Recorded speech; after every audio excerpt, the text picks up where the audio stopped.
Good morning, good afternoon, good evening, wherever you're watching from. This is Michael Goldberg, and welcome to the LinkedIn Live Lunch Hour. So today we are talking cyber security with Dominic Vogel. So Dominic is the founder and chief strategy of his own company called Cyber.SC. Cyber.SC.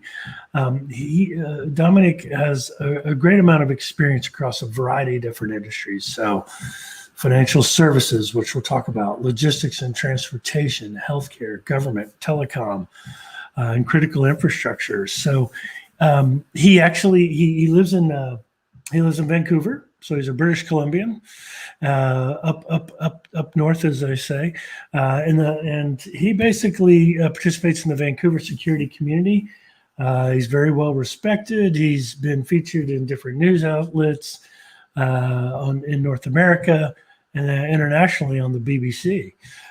So there you go. That's awesome. I haven't been on the BBC. I'm just in the local news. So that's awesome.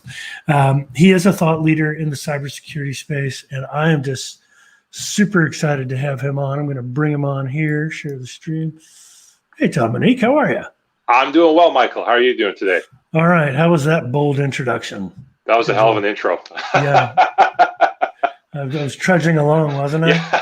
Couldn't speak. Well, it appealed to my ego, so you did the mission accomplished there. Well, the one thing I didn't say was that you are also early on in your life, you were a wannabe stand-up comedian, just like my guest last week, but decided to get smart and figured he could make some money early on in the career instead of playing in dive bars making $5 or $10 a gig. So super glad to have you. Why don't you tell the audience a little bit about yourself? Sure, absolutely. So, as you mentioned, I'm based in Vancouver. Well, actually, a suburb of Vancouver. I can't actually afford to live in Vancouver, but I live about 30 minutes east of Vancouver. Being a lifelong British Columbian and Vancouverite and Canadian, I have a wife, 2 kids, working at home, especially with a toddler. My youngest is 3. During COVID has been a heck of an experience, but I'm very blessed to have them in my life. And as you mentioned there, I've been in cybersecurity my entire professional career, close to 15 years now. And I always say that there was 2 versions of me. There was corporate me, which you never met and you never will, because he's buried in my backyard. But then there's also entrepreneurial me, and that's the current iteration of myself that you're speaking to today. And I've been on my entrepreneurial journey for the past 5 years, and it's been a heck of a ride. So what got you into cybersecurity? Why the interest in that particular field? Yeah, good question, Michael. You know, my dad was a longtime computer science teacher at a local high school here in Vancouver, and I grew up on computers. So I'm very much. I was born in 1986, so I'm somewhat of a very early millennial, and so I very much grew up with computers. You know, there's my dad had me on some of the earliest Apple machines or Mac machines when I was 2 years old. So I was always into technology, and in grade 12, I was trying to figure out what it is that I wanted to do, what I was passionate about. I knew it was something along technology, but I wasn't sure what. And my dad would always get these huge stack of computer magazines, IT magazines, and I remember one day he brought home a huge stack of magazines, and he said, "There's got to be something in here that interests you." He plopped it in my bed, and I was looking at it. I know what you're thinking. An 18-year-old looking at magazines, and it's computer magazines. What a geek! Yeah, well, that's me. But and I was looking through them, and nothing was catching my eye, and out of nowhere, this magazine popped up and it said information security. And I thought, what the hell is information security? And I sat down, I read it cover to cover. I still have that somewhere because that's part of my origin story. I don't know where the heck it is, but it is somewhere in my house. You should have that framed. I know. I really need to. I really need to, because like I said, that was, for whatever reason, there was something that compelled me to read it, and I learned more about it. And as I embarked on my 4-year computer science degree at a local university, I self-taught myself basically everything on cybersecurity, because at the time cybersecurity wasn't in the curriculum for a computer science degree. So when I graduated, I ended up getting really lucky. Someone took a chance on me, got a role as a very junior security administrator, and then I went on that path. So can't really define what it was, but to me, it was the abstract concept of trying to fuse risk, technology, and being someone who's able to speak in different terms and be able to relate to different audiences. Something about that spoke to me and ended up leveraging my skill set. And I think that's a great story. Thanks for sharing that. And I think when people, especially now, whether you're go into cybersecurity, and I don't think anybody can just go into it. You've got to be properly trained, and it's always best to have a degree. Obviously, the CISSO, is that right? Or CISO or whatever. What's that certification? Yeah, there's a lot of certification. One of the gold standards is the CISSP. That's right. Yeah, I can never remember what the heck the acronym stands for. There's too many acronyms in security, but that's sort of a gold standard certification. So, what is the state of the industry today in your views? Good question. I mean, there's different angles. So from the vendor landscape, so companies that create security products, it is a billion, hell, it's almost $1 trillion industry. Like if you look back from when, from the mid '90s, when you thought of cybersecurity, it was basically McAfee or Symantec antivirus companies. That was pretty much the extent. That's the only thing I knew about, right? Yeah. No, exactly. And there's still many, in particular, many small business owners who still think that's all cybersecurity is having antivirus. You flash forward to today in 2020, there are just so many security vendors, so many security companies. I mean, some of the best performing companies on the NASDAQ or the Dow are cybersecurity companies, and there's so much M&A activity as well. You see this massive amounts of money being invested in that industry. It's right up there with artificial intelligence, blockchain, and other sort of next gen technologies, which are very much driving the digital economy. Cybersecurity is something which underpins all that. So it's a wonderful industry to get your foot in, even from an employee perspective. If you're pursuing any job field right now, cybersecurity, pardon the pun, has pretty much 100% job security in it. Right now, you're seeing so many jobs, so many opportunities, and there is somewhat of a quote unquote talent gap in which there aren't enough people to fill these roles. So it's just a tremendous field of opportunity right now and well into the future. Yeah, I mean, so speaking of that skill gap, so there was a article on CNBC by Kate Rogers and Betsy Spring. The article, and I'll put it out there later. We are outnumbered. Cybersecurity pros face a huge staffing shortage as attacks surged during the pandemic. And what they said was, it's no small number. That right now there are 2.8 million cybersecurity professionals out there, but the gap is 4 million people. 4 million, a gap of 4 million. I mean, that's probably and I gather that's globally. It's not just here in the United States, right? So it's about 500,000 workers. Of that, 500,000 of that, it says that are needed here in the U.S. But it says that 300 cybersecurity professionals from ISSA shows that 70% of the organizations report being impacted by the worker shortage, and 45% of the respondents say cybersecurity skills shortage and its associated impacts have only got worse in recent years. What's your take on that?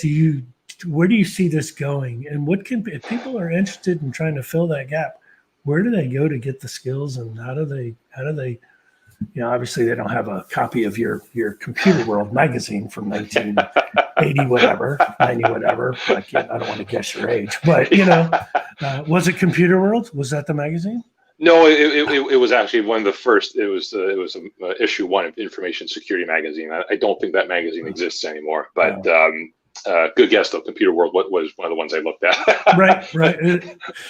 So what I'm talking about. So let's talk about that. The skills gap. It's real. What do we need to do to get? Yeah. Let's call it 500,000 in the Yeah. US.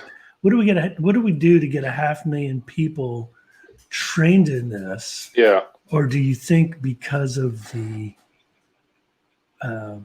pandemic and where this is all going, that cybersecurity is going to become huge?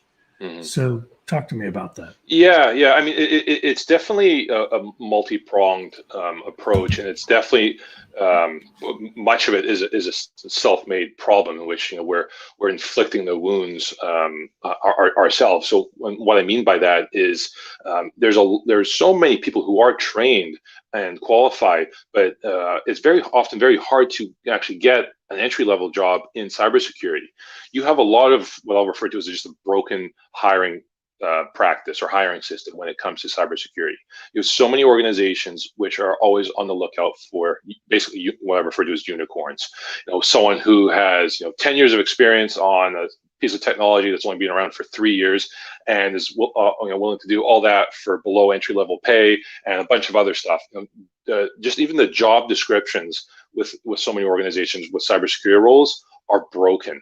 The hiring system is completely broken. You have hiring managers who are stuck in the past, in which many of them are look at the potential candidates and say, you know what, if you don't if you're not coming up through IT ranks, if you don't come up through a technical path, you're not good enough to be in cybersecurity. And right now, we're very much struggling from a diversity perspective as well. The first generation or generations of cybersecurity professionals were generally older white males who came up through the IT ranks. And very much there's still a, lack of a better term, a power struggle in that regard, in which you have so many hiring managers who are unwilling to hire people that are different from them, whether that be different gender, different experience, thought experience. It's still an industry which, if we embrace the diversity and if we look at this from an ecosystem point of view, in order for security to take that next level jump, you need to invest in that type of thought diversity and that type of gender diversity. That's how we're going to solve this perceived job shortage problem. I truly believe that job shortage problem is a self-inflicted wound. If there were the right hiring practices in place, if we were truly investing in the next generation, if we were truly investing in reskilling people and training them for cybersecurity opportunities, this job shortage would not exist. So I do think it's a very solvable problem, but it's going to take some monumental effort to overcome quite a bit of, lack of better terms, organizational inertia with many people and many companies. Yeah, no, I think it's fantastic. This is kind of funny. Look, John says, "Are you talking about cybersecurity or DevOps?" It's actually both. I mean, there's shortages all over, but for the purposes of this, obviously, since you're in cybersecurity. So, in the same article, they do talk about an underrepresentation of women, but don't you think that cybersecurity training could start in the high school system and be embedded with specific skills? Now, I know that a lot of colleges and universities now offer degrees, I believe, in cybersecurity or information security. Is that right? That's correct. I completely agree with you. So that other prong approach, which I hinted at but didn't get to, was on the training side. Earlier in the talent pipeline, and I agree with you. Whether that be at high school or even younger, exposing students to concepts about cybersecurity, around cyber risk management, teaching them how to not just code, but how to code securely, how to create secure applications. That needs to be happening earlier. And then we need to see a greater modernization at the post-secondary institution level in terms of the curriculum there.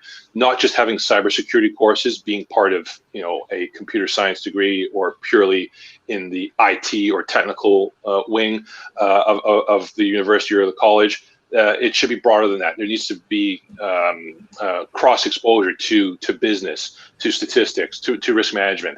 If we keep pigeonholing cybersecurity in the technical lane, we're only going to get technical people. Some of the smartest cybersecurity people I have met and that I consider mentors and people that I look up to have not come through the IT ranks. These are people who have backgrounds in psychology or sociology, economics. People who have come through a different level of thought experience and have brought fresh perspective to cybersecurity. So I want to encourage people, even if they think, oh, I have to be a hacker to thrive at cybersecurity, or I have to be super technical or super geeky to be successful at cybersecurity. That couldn't be further from the truth. So, if I button my collar here and I tell you, and I kid you not, I was a psychology major, that I could get a job in cybersecurity. Absolutely. And again, from what perspective though, if I don't have, so here, then let me tell you, give me your perspective. Yeah. So when we're talking about cybersecurity, we need to break down that cybersecurity has gone from being a field of generalists to a field of specialists. And when we're talking about the need to, the comparison that I'll give is looking at the field of medicine. So what we look at doctors today in the field of medicine today, it's a field of specialists. It has gone from being just relying on sort of general practitioners to now being a field of specialists. So you go to a brain surgeon for brain surgery, there's podiatrists, what have you. So that's what we see in cybersecurity. Cybersecurity has gone from being a field of generalists to a field of true specialization right across the board. So someone who understands psychology and has a background in psychology can better understand things on the security awareness point of view. What is it that makes phishing so successful? Why are cyber criminals able to convince people to click on links? Someone with a psychology background can provide tremendous insight and knowledge in that area, just as an example. Well, it's like a birthday present, man. If you say, and I get up, so I've noticed that phishing has actually started to really take place on the LinkedIn platform, and I'm surprised LinkedIn's not doing anything about it, where people have all kinds of offers for me from foreign countries to come over there and do business. But of course, it will require a down payment for me to get over there. So it's interesting. So I'm going to share my screen here real quick, and you'll see this. So this is, let me know if you can see that. Can you see that okay? Or is it kind of, I know it's small, but. Yeah, it's really small. Yeah, so basically it's the must-have skill set certifications for cybersecurity careers. Yes. Right, and it says, it breaks it down into technical skill sets, people skill sets, and then certifications. Yep. So the top technical skill sets, I'll read it since you can't really see it, is security incident handling and response, SIEM security management. Yep. What does SIEM stand for? That acronym stands for Security Information Event Monitoring. Basically, someone who's able to monitor security alerts and be able to respond to them. Oh, nice. Audit and compliance. So analytics and intelligence. That's the part I would get excited about. Firewall, IDS, IPS skills, intrusion detection, application security development, advanced malware prevention. I mean, it just goes on and on. Identity and access management, digital forensics, which would really fascinate me. Data management protection, mobile device management, advanced malware. So how, if someone, let's say, is looking for a career change, how would they know which one of those skills is right to go to? And how do they get out there and talk to people about becoming more informed in particular areas? That's such a good question, and this is where there needs to be a level of almost exposure to be able to understand the different opportunities in the field.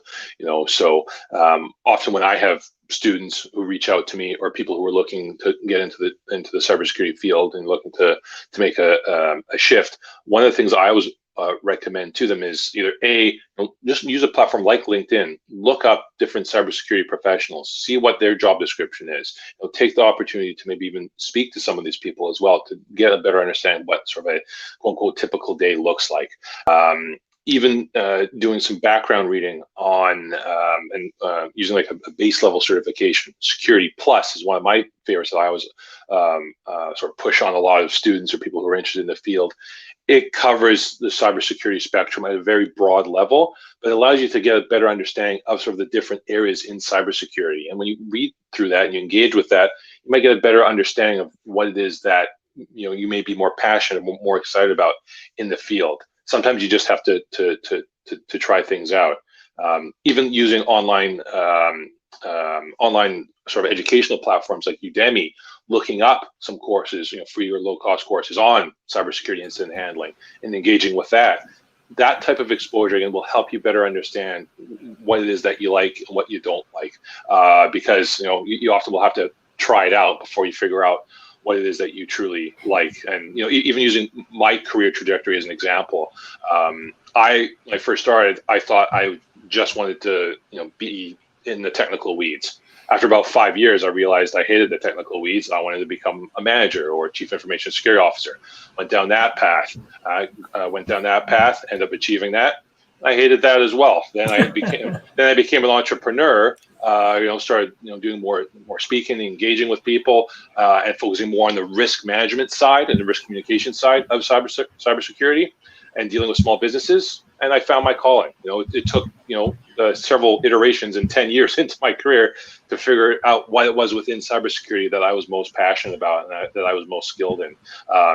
And one of the things I was cautioned as well is that while the technical skills are very important and are certainly foundational, one of the best ways to differentiate yourself, again, if you're someone who's trying to enter the field, is to really demonstrate your, whatever we want to call them, people skills, foundational skills.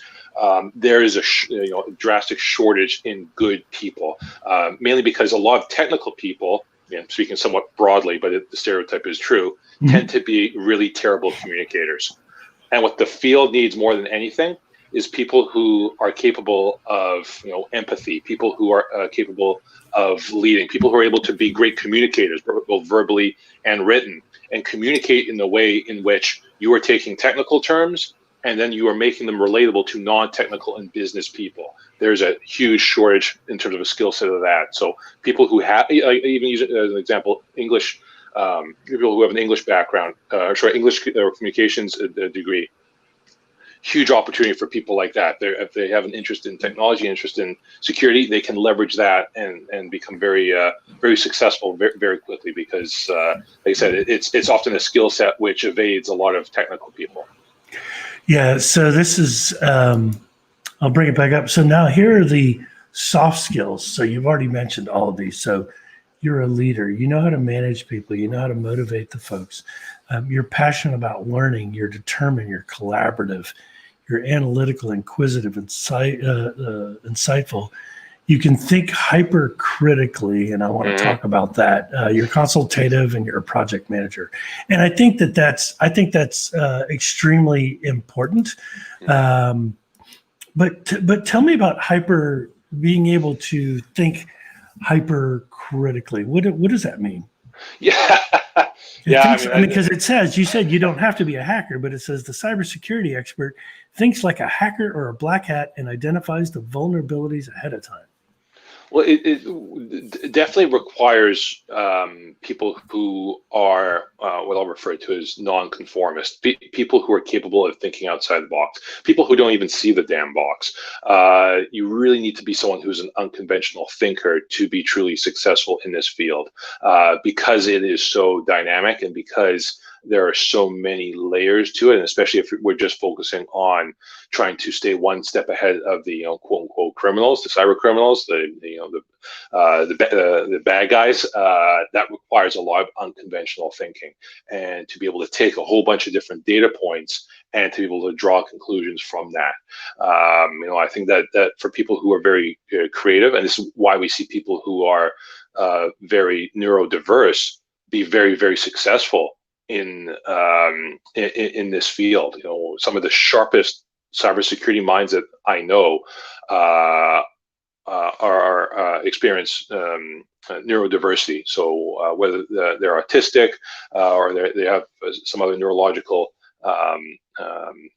item to them, there's people who are able to just dial in so deeply and so analytically in a way that many of us can't, and that is a huge advantage for them in this field. So that's another level of diversity which I failed to mention earlier as well. It's so important that when we take these different skill sets and we bring in these different diverse experiences and genders and neurodiversity, that's how we're going to solve the cybersecurity problems. A lot of the problems which were still in existence when I entered the field 15 years ago. So things like, how do we solve the problem of passwords? Things like patch management. How do we make sure all our systems are still updated and receiving security updates? They were talking about that stuff 15 years ago about solving it. And I remember when I entered the field, they were saying, oh, passwords are going to be on the way out in the next year or two. Well, here we are 15 years later, and we're still relying on the damn things. In order to truly make that jump, we need to, like I said, have that level of diversity come to the forefront. So, and like I said, people with different experiences are able to think more analytically or critically compared to those who have always just been in the IT ranks or in the technical ranks. So one of I was talking to a friend of mine several weeks ago, and she had said, right now, probably the biggest need in cybersecurity is going to be with banking institutions, and that COVID has actually sped it up. The need for tellers retooling their skill sets so they become cybersecurity more from a help desk perspective, like I need my password reset, or I need to.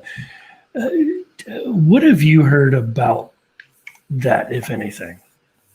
Yeah, absolutely. So I'll give my thoughts on that, but then I'll also give a counter argument to an area which I feel is going to have more need for cybersecurity than the banks. But so on the banking front, as we're seeing increased digitalization, the banking experience is becoming more and more online, and we're seeing that right across the board, from the largest banking corporations right down to some of the smallest credit unions. It is becoming more of an immersive online experience. And as such, with that and going deeper and deeper into the digital realm comes, increased cyber risk. And as sort of that traditional sort of brick and mortar approach to banking goes by the wayside or becomes significantly less important, it becomes that much more necessary to reskill the existing workforce. And rather than just having massive layoffs, why not redirect that skill set and redirect those to cybersecurity opportunities? I know the telecom industries are looking at the type of upskilling as well, but I think that's very much something which I would say probably some of the larger banking corporations are closer on that path than some of the smaller financial institutions. But that's definitely the direction we're going, and that's certainly not something that's going to happen overnight. I would certainly say that that's over the horizon. I'm going to say over the next 5 to 15 years, especially as some of the there's a certain portion of the population, definitely generally older generations, that will not go online. So as those generations get older and that sort of size of the population dwindles, we'll see more of that noticeable shift. But they're definitely pointing the ship in that direction. But I wanted to add, though, that I think an area where we're seeing more investment and need for cybersecurity is primarily in the SMB market. So for small and mid-sized organizations, and COVID has certainly served as an accelerator in that regard as well. So because of COVID, many organizations, many SMBs had to really up their virtual game. They had to become increasingly more virtualized. They had to become increasingly more digitized in order to survive during those various COVID lockdowns, in order to enable working from anywhere. And many SMBs further accelerated their digital transformation journeys, where they went from being sort of stuck in the late 90s with their IT systems and modernizing them to 2020 type standards. Those types of investments have fueled a need for cybersecurity. Some of the spaces where we're seeing the greatest hiring need is within the SMB space. We are seeing. No, but in what industries in the SMB space? Right across the board. In what I would refer to as non-traditional security fields. Generally, cybersecurity professionals only work in the healthcare industry, maybe Department of Defense, banking, generally areas that were very regulated. Now we're seeing organizations like manufacturing, law firms, accounting firms, many of, like I said, in the SMB space, which traditionally never even had a cybersecurity person. We're now seeing, their first time hire for a security analyst or a security team lead. These are all, like I said, very interesting developments, which many of us in the security profession were forecasting to at least happen, to happen for at least another 10, 15 years. So the fact that we're seeing that now, COVID has definitely accelerated that process. So do you think that's because we've moved to more of an online ordering system, whether you're ordering, the things that come to mind where hackers could easily get in is like a Grubhub or an Uber Eats or, well, that's Uber Eats is pretty big, but DoorDash, whatever or ordering from Amazon or ordering from a SMB business that is only doing online orders. You can't go into the store. Right. Because of the high COVID numbers. So is that what you're talking about? Yeah. No. I mean, that's certainly part of that, where you saw a lot of organizations shift from just having a physical presence to having more of a virtual presence. But it's not necessarily just e-commerce platforms. Even organizations, I'll use the manufacturing sector as an example, where many of them traditionally didn't have a working from home option. There was no remote access to the office. You were in the building. You were on the job site to do the job. Something like COVID changed that, and these are companies which had never invested in remote access technologies, and many of them just did these really quick band-aid solutions. And what we've seen is that cyber criminals have been going gangbusters, exploiting very insecure or weak configurations of remote access for many smaller organizations, which were just set up in a hurry in order to enable remote access. So cyber criminals are now able to break into these organizations, steal that data, use something like ransomware, lock down the systems, and especially if you're in the manufacturing industry, if your systems go down, you're not able to manufacture your goods or what have you. Many of these companies are now being forced to pay that ransom. So is that still a big thing, the ransom stuff? Oh, absolutely. Ransomware is threat 1 and 1A in the SMB space. It is affecting so many small, mid-sized organizations, not just across North America, but across the world. And it is so lucrative for cyber criminals because the vast majority of small, mid-sized organizations never truly modernized their cybersecurity capabilities. They never really invested in cybersecurity capabilities because they were never really targeted. It was, again, traditionally big banks, Department of Defense, healthcare, that type of organization. And over the past few years, we saw that noticeable shift. And now, even pre-COVID, the vast majority of global cyber attacks are focused on the SMB space, not on enterprises. Why are people so mean? What's the point? I mean, I get it, but it's just like, aren't we already going through enough? And now SMBs are being threatened by the pandemic, and hopefully that goes away over the next year. But there's no promise of that. I don't understand the thinking that people are going to hold people's data for ransom, and then you just like,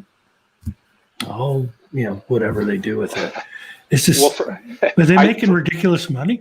Oh yeah, I mean, for good-hearted people like you and I, it is very hard to fathom. But what people need to understand is that since the global economy has shifted from being physical to digital, it only makes sense that physical crime has shifted to digital crime. Crime follows where the money is. Money now exists in the digital world, in the digital realm. Criminals have always existed. They've existed since ancient Egypt. They just go where the money is, and that's where we're seeing that now. In fact, cybercrime has surpassed the drug trade as being the crime of choice. It makes the criminal syndicate organizations across the world billions, if not trillions of dollars every year. It's safer. They can do it remotely. They can be, doing this somewhere in some remote beach in the Pacific Island or where have you.